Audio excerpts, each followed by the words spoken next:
ప్రధానమంత్రి నరేంద్ర మోడీ అధ్యక్షతన కేంద్ర కేబినెట్ సమావేశం ఈరోజు ఢిల్లీలో జరిగింది. ఈ సమావేశంలో పలు కీలక అంశాలపై కేంద్ర మంత్రులతో ప్రధాని చర్చించారు. ఈ భేటీలో పలు కీలక నిర్ణయాలకు ఆమోదం లభించింది.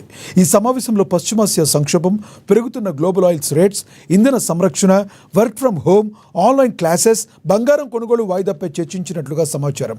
అలాగే ఖరీఫ్ సీజన్ మద్దతు ధర నుంచి కోల్ గ్యాసిఫికేషన్, రైల్వే ప్రాజెక్టులు, విమానాశ్రయ ఆధునీకరణ వరకు భారీ కేటాయింపులకు కేంద్రం ప్రభుత్వం గ్రీన్ సిగ్నల్ ఇచ్చింది.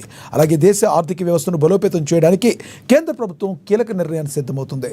త్వరలో కొత్త గోల్డ్ మానిటైజేషన్ పాలసీ తీసుకురావస్తున్నట్లుగా సమాచారం.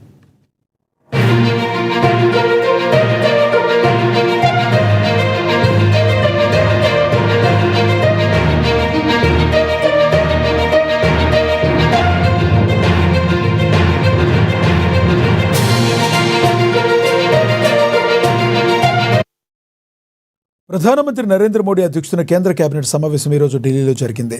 ఈ సమావేశంలో పలు కీలక అంశాలపై కేంద్ర మంత్రులతో ప్రధాని చర్చించారు. ఈ భేటీలో పలు కీలక నిర్ణయాలకు ఆమోదం లభించింది. ఈ సమావేశంలో పశ్చిమాసియా సంక్షోభం, పెరుగుతున్న గ్లోబల్ ఆయిల్ రేట్స్, ఇంధన సంరక్షణ, work from home, online classes, బంగారం కొనుగోలు వాయిదాపై చర్చించినట్లుగా సమాచారం. అలాగే ఖరీఫ్ సీజన్ మద్దతు ధరల నుంచి కోల్ గ్యాసిఫికేషన్, రైల్వే ప్రాజెక్టులు, విమానాశ్రయ ఆధునీకరణ వరకు భారీ కేటాయింపులకు కేంద్ర ప్రభుత్వం గ్రీన్ సిగ్నల్ ఇచ్చింది. అలాగే దేశ ఆర్థిక వ్యవస్థను బలోపేతం చేయడానికి కేంద్ర ప్రభుత్వం కీలక నిర్ణయానికి సిద్ధమవుతుంది. త్వరలో కొత్త గోల్డ్ మానిటైజేషన్ పాలసీ తీసుకొస్తున్నట్లుగా సమాచారం.